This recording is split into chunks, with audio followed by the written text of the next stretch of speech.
Hello friends, welcome to my YouTube channel. दोस्तों, आज की हमारी कहानी का शीर्षक है 3 मछलियां मित्र भेद। एक नदी के किनारे उसी नदी से जुड़ा एक जलाशय था। जलाशय में पानी गहरा होता है, इसलिए उसमें काई तथा मछलियों का प्रिय भोजन जलीय सूक्ष्म पौधे उगते हैं। ऐसे स्थान मछलियों को बहुत रास आते हैं। उस जलाशय में भी नदी से बहुत सी मछलियां आकर रहती थी। अंडे देने के लिए तो सभी मछलियां उस जलाशय में आती थी। वह जलाशय लंबी घास व झाड़ियों द्वारा घिरा होने के कारण आसानी से नजर नहीं आता था। उसी में 3 मछलियों का झुंड रहता था। उनके स्वभाव भिन्न थे। अन्ना संकट आने के लक्षण मिलते ही संकट टालने का उपाय करने में विश्वास रखती थी।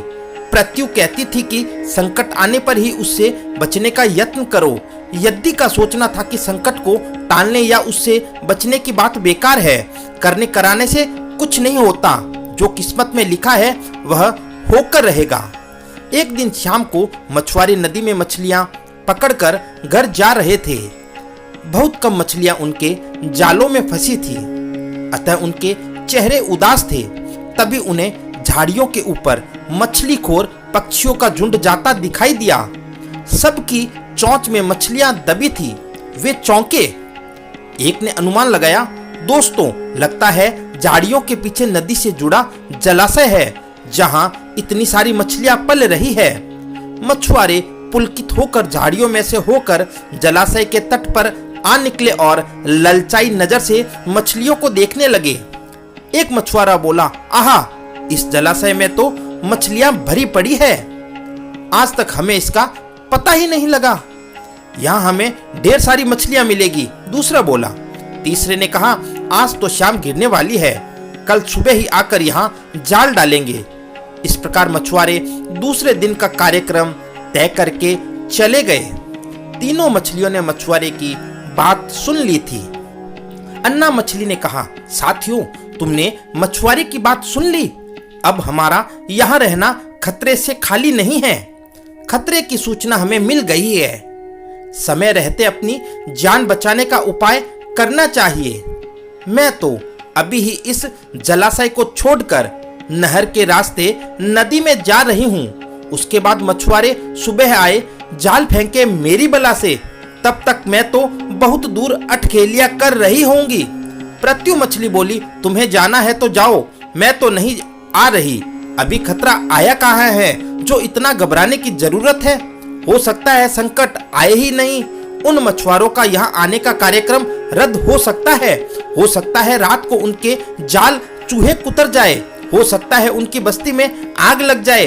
भूचाल आकर उनके गांव को नष्ट कर सकता है, या रात को मूसलाधार वर्षा आ सकती है और बाढ़ में उनका गांव बह सकता है। इसलिए उनका आना निश्चित नहीं है। जब वह आएंगे तब की तब सोचेंगे। हो सकता है मैं उनके जाल में ही ना फंसूं। यद्दी ने अपनी भाग्यवादी बात कही। भागने से कुछ नहीं होने का। मछुआरों का आना है तो वह आएंगे। हमें जाल में फंसना है तो हम फंसेंगे। किस्मत में मरना ही लिखा है तो क्या किया जा सकता है। इस प्रकार अन्ना तो उसी समय वहां से चली गई। प्रत्यु और यद्दी जलाशय में ही रही। भोर हुई तो मछुआरे अपने जाल को लेकर आए और लगे जलाशय में जाल फेंकने और मछलियां पकड़ने। प्रत्यु ने संकट को आए देखा तो लगी जान बचाने के उपाय सोचने। उसका दिमाग तेजी से काम करने लगा। आसपास छिपने के लिए कोई खोखली जगह भी नहीं थी। तभी उसे याद आया कि उस जलाशय में काफी दिनों से एक मरे हुए ऊदबिलाव की लाश तैरती रही है। वह उसके बचाव के काम आ सकती है। जल्दी ही उसे वह लाश मिल गई। लाश सड़ने लगी थी।